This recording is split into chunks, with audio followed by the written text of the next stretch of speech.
আসসালামু আলাইকুম। আজকে আমি দেখাবো ছুরি শুটকির রেসিপি। এখানে ছুরি শুটকিগুলোকে আমি কেটে গরম পানি দিয়ে ধুয়ে নিয়েছি। এখানে কড়াইতে একটু বেশি করে তেল দিয়েছি আমি। শুটকিতে একটু তেল বেশি হলে ভালো লাগে। দিয়েছি গোটা মশলা, পেঁয়াজ কুচি আর মরিচের ফালি।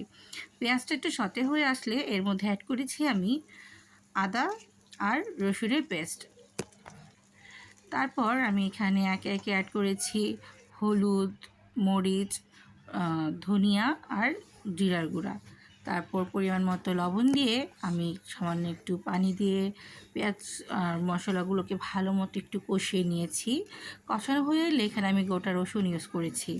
আমার কাছে শুটকিতে এরকম রসুন দিলে আমার মনে হয় যে শুটকির টেস্টটা আরও দ্বিগুণ বেড়ে যায়। এই জন্য আমি সবসময় শুটকি রান্না করার সময় এরকম রসুন ইউজ করি। তো এটাকে আমি একটু ভালো মতো কষিয়ে নিচ্ছিলাম যেন রসুনটা একটু সেদ্ধ হয়ে আসে। যখন কষানো হয়ে এসেছে এই পর্যায়ে আমি অ্যাড করেছি আমার সেই ধুয়ে রাখা শুটকিগুলো দেওয়ার পর আমি একটু তেলের মধ্যে ভালো মতো মশলার সাথে এটাকে ভালো মতো কষিয়ে নিয়েছি একটু ভাজা ভাজা করে।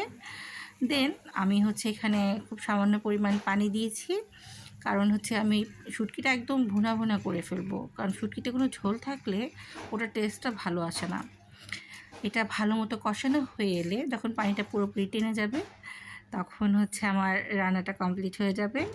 দেখতে পাচ্ছেন আমি এটাকে ভুনা করে নিচ্ছি ভালো মতো।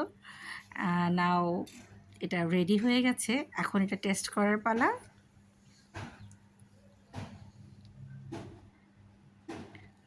It's so